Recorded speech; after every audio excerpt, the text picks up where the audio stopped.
Christians, your modern King James Version Bible, produced in the 1990s through the 2000s, are missing 14 books.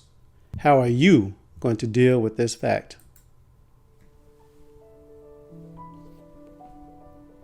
The first printing of the King James Version Bible, or Authorized Version, was in the year 1611.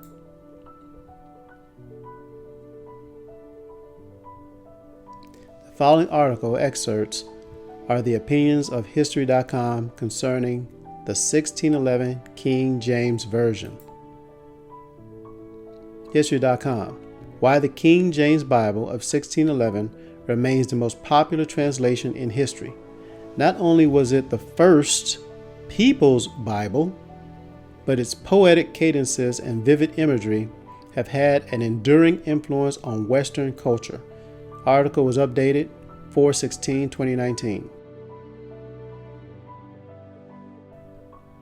In 1604, England's King James I authorized a new translation of the Bible aimed at settling some of the thorny religious differences in his kingdom and solidifying his own power. As a supplementary note, the religious differences are explained in the epistle dedicatory for the Authorized King James Version in the front of the 1611 KJV, or Authorized Version. And some of the 20th century printed KJV Bibles, such as the Life Application Study Bibles.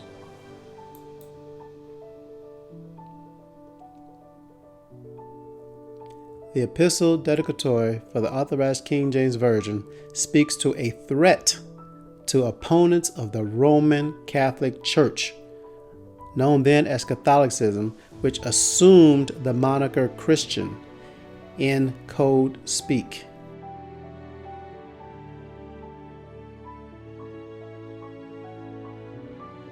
Unfortunately for England and King James I, the Roman Catholic Church established 20 Roman Catholic churches throughout England.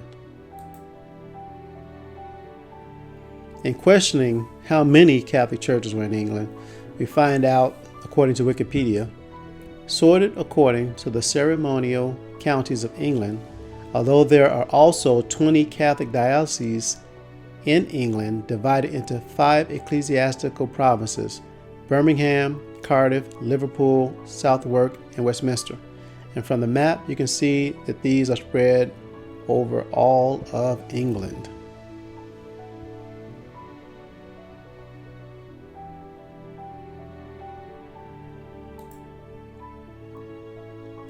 Now we're going to take a look at the Bible books of the King James Version.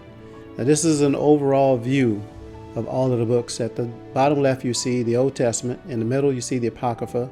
Apocrypha means hidden or secret, and to the right you see the New Testament. We'll be taking a closer look at each of these sections. First, we're going to look at the list of books for the King James Version. It reads, "These are the books of the King James Version of the Bible, along with the names and numbers given to them in the Douay Rheims and the Latin Vulgate. This list is a complement to the list in the books of the Latin Vulgate. It is an aid in finding cross-references between two long-standing standards of biblical literature. The preliminary note: there are 80 books in the King James Bible, not 66. There are 80 books in the King James Bible, 39 in the Old Testament, 14 in the Apocrypha, and 27 in the New Testament. When citing the Latin Vulgate, chapter and verse are separated with a comma. For example, Johannem 3:16. In English Bibles, chapter and verse are separated with a colon. For example, John 3:16. The Psalms of the two versions are numbered differently. The Vulgate follows the Septuagint numbering, while the King James Version follows the numbering of the Masoretic text. This generally results in the Psalms of the former being one number behind the latter. See the article on Psalms for more details. As we see the list of the Old Testament, we have Genesis through Malachi. But what we want to get to is the books of the Apocrypha. There are 3 headings of 3 different Bible versions. We're going to discuss the column in the left for the King James Bible. Starting at the top, you see First Esdras, which is the English way of pronouncing the Greek name of Ezra, E-Z-R-A, in the Bible. Same person. He wrote First Esdras and Second Esdras, or First Ezra and Second Ezra. The book of Tobit, the book of Judith, the rest of Esther, because Esther in the current Bibles produced in the 1990s and 2000s ends at chapter 10, verse 3. Here you have the rest of Esther from chapter 10, verse 4 through chapter 16 and 24. Then you have the book of wisdom, which is the wisdom of Solomon. Below that you have Ecclesiasticus, or the book of Sirach. Below that you have the Baruch and the epistle of Jeremy or Jeremiah. And he was an understudy and assistant to Jeremiah the prophet. You see next the Song of the Three Children. Next, the story of Susanna, the idol Baal and the dragon. Below that, the prayer of Manasseh. And then you have First Maccabees and Second Maccabees. Next, we see the list of the New Testament as we know today, Matthew through Revelation. Also note to the far right that the full title, as listed in the 1611 KJV, are the Gospel according to each of the books, such as the Gospel according to Matthew, the Gospel according to Mark, the Gospel according to Luke, the Gospel according to John, because they were actually not written by those persons, but they were investigations into what Matthew, Mark, Luke, and John said, and it was recorded as such. And you can look further down the list for the titles there in the 1611 that are a little bit different from the current productions from the 1990s and 2000s. Now let's research how much you would have to pay for these earlier 1611 King James Version Bibles, or the Authorized version.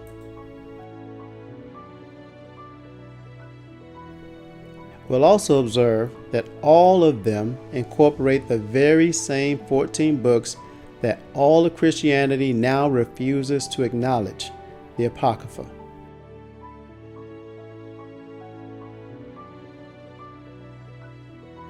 Now we're going to take a look at Bibles that are for sale.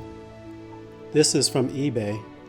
This 1611 King James First Edition Great Sheaf Folio Authorized Version Rare Gift Bible is $79,950. And we're going to take a look inside this particular Bible. $79,950 to get the truth that the original 1611 was created with the Apocrypha in between the Old Testament and the New Testament. Let's go ahead and take a look. This is the front cover of the Bible. This is the introduction page to this particular Bible for the KJV. Next, we see that this Bible contains a map of the Holy Land, as well as some other details. Looks like the temple's up at the top left. The next page gives you a sample of what the first book of Moses looks like, Genesis. There's a different typeface or font on the King James Bible, and here's a closer look at the font itself.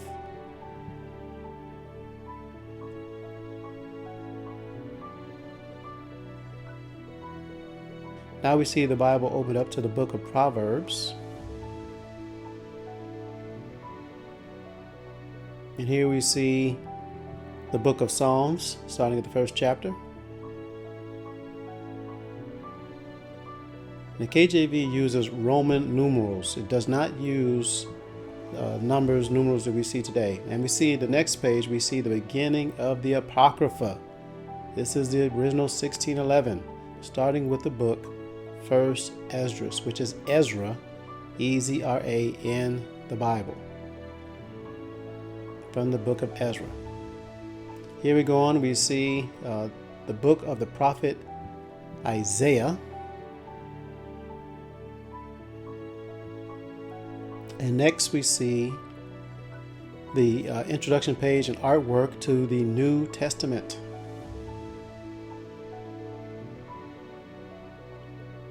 We are going to take a look at some other Bibles just to give a further witness. This is not a one-off. There's many editions of the Bible from 1611.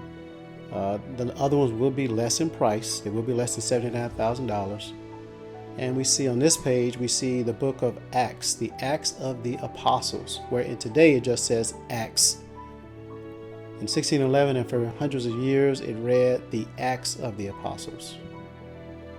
And that's going to complete the introduction to this Bible, which we see costs $79,950. And this is why they did the price like this, because they don't want our people to understand the truth. Your Bibles, most of your current Bible translation, NIV, NLT, ESV, all of these Bibles were printed and produced in the 1990s and 2000s. I have a presentation about that as well. Now let's take a look at a listing of the KJV 1611 Bibles. And we see here the book that we looked at before.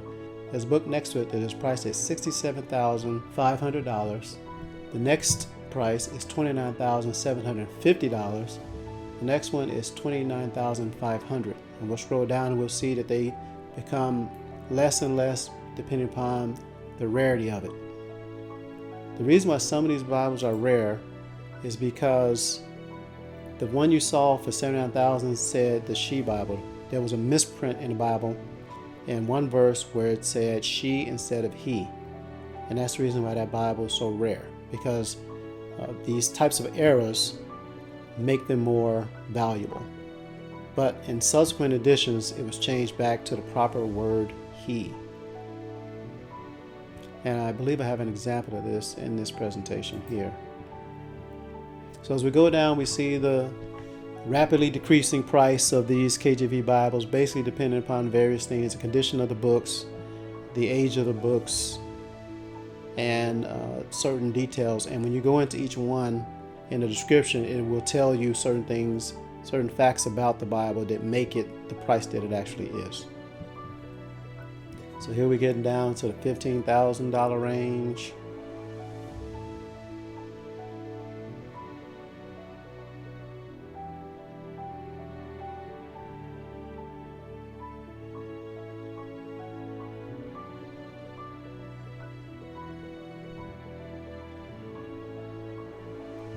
We'll just let this run and give us an idea of what we're looking at in order to get at the truth. Now, so there are Israelite groups out here that are buying up old books because the old books have the truth in them, where some of the new books or subsequent editions of older books have been changed, details removed, and you will not get at the truth. So that's the reason why we like to look at older books. Any Israelite that is doing any sort of research, they're looking at older books as being preferential. But you see here that all of these books, and they are very, very expensive, they all are 1611s, and they all have the Apocrypha in it. Now, you can get a 1611 Bible today. It is what is called a facsimile, which is a print of the photo pages of a older 1611 Bible. You can find out at any sort of book retailer or book reseller. I don't want to mention any particular retailer because some of these retailers and Bible sellers have their Bibles on sale, so it's best to check. Routinely, the 1611 that I have has cost about $80, and it has gone down on sale to maybe half of that or something like that. Now here's another Bible here. We'll take a look at this one. This one was produced in 1663, so we're talking 52 years after 1611. And we're going to take a look inside of it and see if it contains the Apocrypha, just like the original 1611. This is the side, the front, side, and back of the Bible. We see some printing or artwork on the outside of the pages.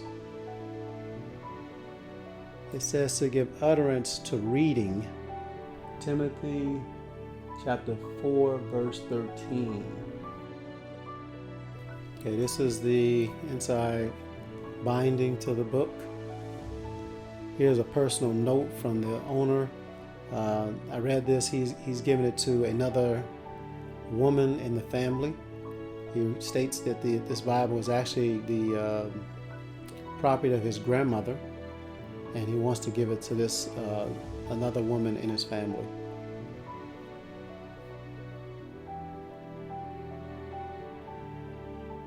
Now this is from the year 1663. This is one of the pages inside, because remember, this is the first people's Bible. This was published so that the people could understand what was in the Bible, because prior to that, the Roman Catholic Church had the Bible in Latin, and they were the only ones that would interpret it and explain what the Bible said.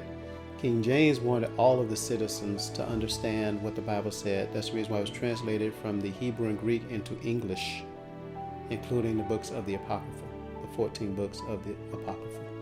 Here we see the Apocrypha is in this book from 1663. From 1663, 52 years after the original publishing in 1611. Here is the beginning of the New Testament. It says of our Lord and Savior, Yahushua Mashiach.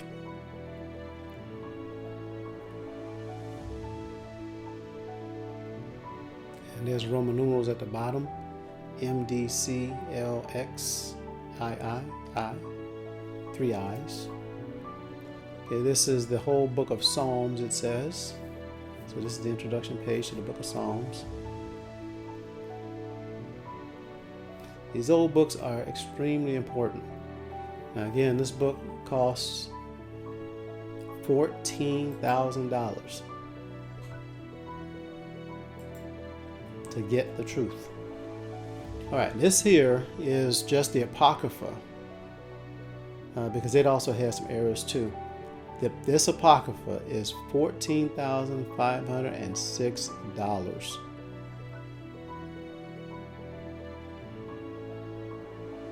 Okay, we're going to take a look at this Apocrypha as well. First book in the Apocrypha is First Esdras, or Ezra. Here we see the front cover of this particular book. Next is the spine of the book, fine leather. Here's the publication page. This was titled 1611 London. Here's a preface. We'll take a look at this here. It says, these stately pages are from the first issue of the first edition of the most famous book in English, the King James Version of the Bible. Because of a delectable error, the printing of he for she in the 15th verse of the 3rd chapter of the book of Ruth, the earliest issue is affectionately known to bibliophiles as the Great He Version. One of the rarest and most sought after books in all literature, a complete fine copy in the original calf leather, would be fairly priced in this year of grace 1958 at about $5,000. Its feminine counterpart, the Great She Version, a corrected latter issue, is much less valuable. The King James Bible marks the very birth into glory of many of the thoughts and phrases which have charted the minds and deeds of all English-speaking peoples for the past 350 years.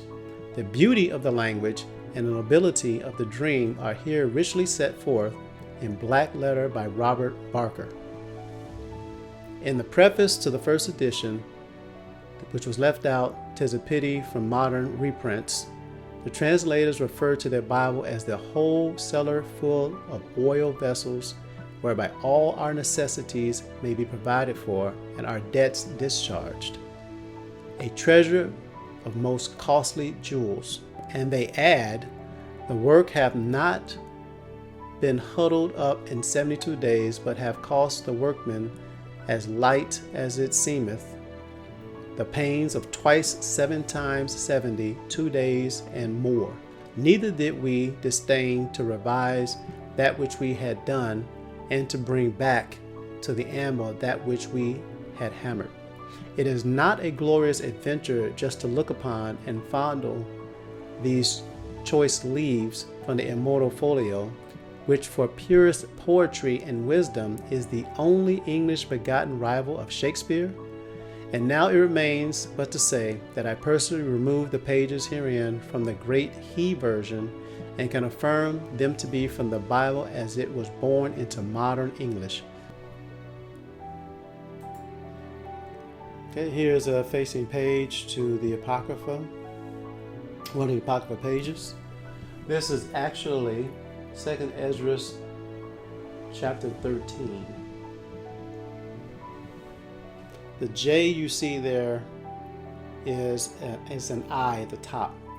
Chapter XIIJ is actually XIII, which would be 13. The X equals 10, the I's equal 1.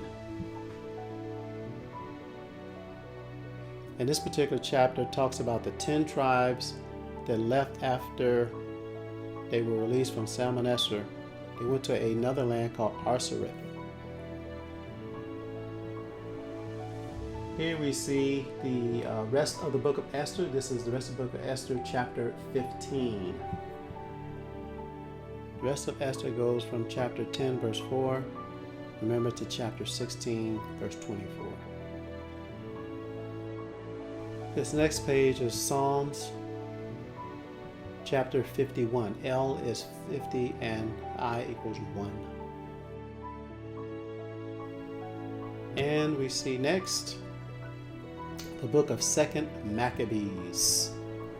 This is actually the last chapter of 2nd Maccabees, and then we would normally see, if it were in the collection of the total Bible, it would be the New Testament would be next read. Hope this has been edifying to those who took the time to look at this presentation, because our people have been fooled into thinking, as much as we are drawn towards the KJV version for our people, so-called black people, they don't understand that there are 14 books missing from their current printing or current versions that were done in the 1990s and 2000s. I will put an insert to the chart that lists the versions and when they were produced. Another fact is that you have different categories of Bible. You have a word-for-word translation, which is the 1611. It was translated out of the Greek and the Hebrew. And then you have thought for thought. Now these are the majority of the newer versions. They are thought for thought. They do not give you a word-for-word translation, so you will not be able to look up those words necessarily and get definitions, but they give you a thought for thought. A good example of this is the Good News Translation Bible, which a lot of Israelites like to use because it's very impactful with certain scriptures to let you know definitively who salvation is for, who punishment is for the wicked of our people and the wicked of the Gentiles, and many, many other facts the Israelites bring out of the Good News Translation. Again, I hope this has been edifying to those who took the time to view it. All praises to Most High Yahweh, in the name of His only begotten Son, Yahweh Shai HaMashiach.